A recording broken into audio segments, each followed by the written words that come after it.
The Packers last season, when he was off the field, their production running the ball went down across the board. You see the numbers, fewer yards per play and fewer touchdowns and everything else. They're just a better team with him on the field. And so let me sort of phrase the question this way. For those of us who have looked at the championship window of Aaron Rodgers and said, the Packers need to be aggressive. Mike Tannenbaum, is this a sign that they listened? Was this the kind of aggressive win now kind of move that signals they're going in that direction?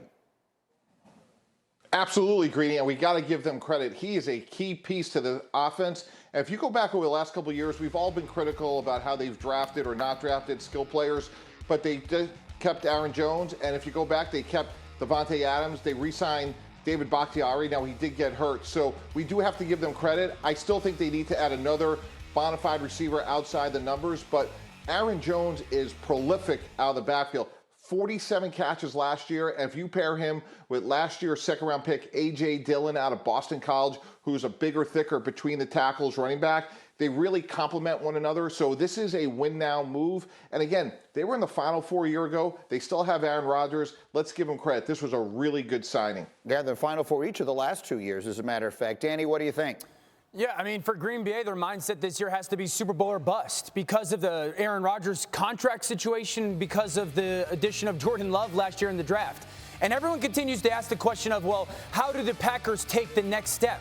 For me, it's how do they not take a step back? And this is part of that move, is making sure that you keep on your football team the best zone run game running back in the NFL. And also, like Mike T mentioned, this guy is a big-time pass-catching threat in the NFL. And then I know the conversation is, well, you don't pay running backs. I disagree with that.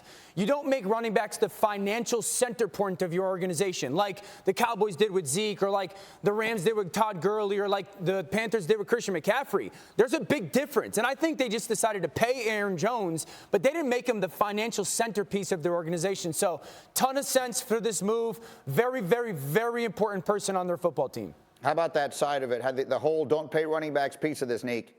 Yeah, I'm surprised because when they used the second-round pick last year on A.J. Dillon, I assumed that was because they kind of ascribed to this philosophy of not playing running backs, and I thought they weren't going to pay him. But if you look at the way that they play, and I think Mike T pointed this out, is they kind of play different positions. I know they're both listed as running back, right, but the things that they ask him to do are different. So they can have them both on the field at the same time, and it's important to their offense that is very run-focused, despite the fact that they have one of the greatest quarterbacks of all time, that they have two healthy, dynamic running backs for them to make this run. So I like the move, and I'm never going to argue against paying anybody.